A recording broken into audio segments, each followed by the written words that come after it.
Hoje eu quero falar de um assunto que provavelmente você nunca ouviu dizer. Hoje eu quero falar sobre epigenética. Mas antes de eu falar desse assunto, eu quero que você curta e compartilhe essa informação para essa informação chegar a várias pessoas. Eu sou Pedro Paulo Nabuco, sou médico homeopata e toda terça-feira tem um assunto novo para aumentar a sua qualidade de vida. Me segue aí. Então, existem vários estudos que têm mostrado que nós somos seres que têm uma carga genética. Isso é fato. E essa carga genética que vai dar a cor da nossa pele, o jeito do nosso cabelo, a cor dos nossos olhos, se a gente vai ter tendência a ganhar ou a perder peso, se a gente vai ser alto, vai ser baixo. Só que existe algo muito acima disso, chamado epigenética. Ô Pedro, o que significa isso? Vamos lá, eu vou te explicar. Epigenética é a capacidade que todo ser vivo, em especial nós, seres humanos, tem em mudar qualquer tendência genética no nosso corpo e até na nossa vida. Então, vou dar um exemplo bem comum. A epigenética ela pode ser tanto positiva quanto negativa. Vai depender da sua opção. Vou dar um exemplo de uma epigenética negativa. Aquela pessoa que fuma. Aquela pessoa que fuma 1, 2, 3 maços de cigarro por dia. Eu já tive paciente de fumar 3 maços por dia, ou seja, 60 cigarros por dia.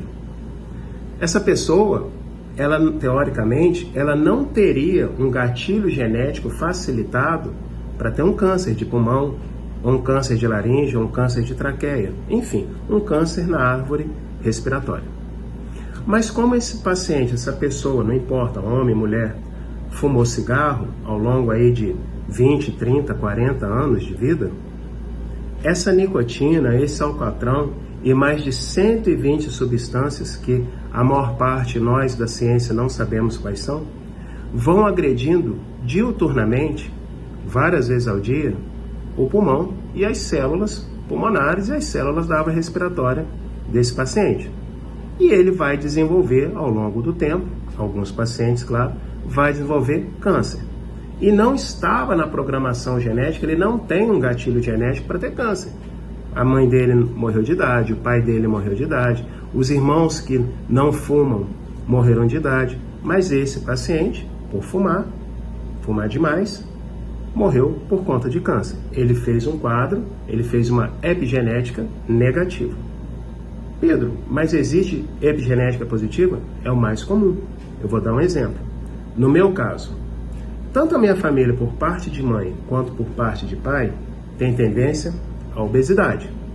Pessoal, tudo gordinho. Eu mesmo nasci com 4,1 kg.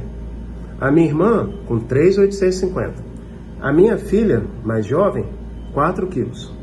Então, é uma família que tem uma genética a ganhar peso. Eu a vida inteira lutava contra o excesso de peso. E como que eu consegui criar uma epigenética positiva? Por exemplo, fazendo atividade física, fazendo uma reeducação e reestruturação alimentar, lançando mão de práticas da minha vida para lutar contra o gatilho genético da obesidade, da tendência à obesidade.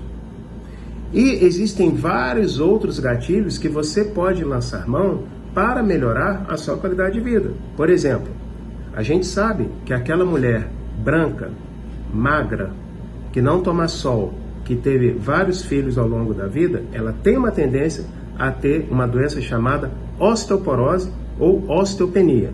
Osteopenia é o osso fraco, assim como a osteoporose é um osso mais fraco ainda.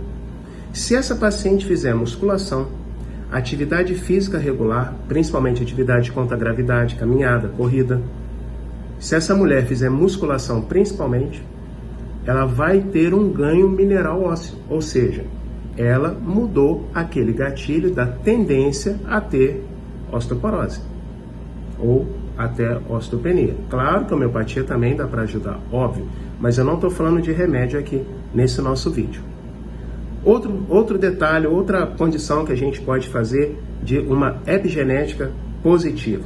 Por exemplo, aquele paciente que tem uma tendência a acumular muita gordura na região hepática, aquela gordura visceral, aquele paciente que ele é até magro, mas tem aquela barriga proeminente. Provavelmente esse paciente ele tem um fígado que a gente fala preguiçoso. E como que ele pode mudar isso? Pode, por exemplo, colocar no hábito da vida dele chás amargos, carqueja, boldo, cavalinha, dente de leão. Isso vai facilitar o trabalho hepático dele. E existem várias outras formas de você mudar a sua condição, os seus gatilhos genéticos. Mudar, por exemplo, fazendo meditação, a prática regular de alguma religiosidade. Já existem estudos mostrando que quando você tem uma prática religiosa positiva, que você se sinta útil, reduz drasticamente o índice de suicídios e o índice de doenças mentais. Então, isso não deixa de ser uma epigenética, o quê? Emocional mental. Mas, enfim, existem várias formas de você, sim, enganar a sua genética para a doença e fazendo com que você viva mais e melhor, que essa é a nossa ideia. Eu espero, de alguma forma, poder ter te ajudado e te desejar saúde, paz e uma epigenética positiva. Um beijo, saúde e paz.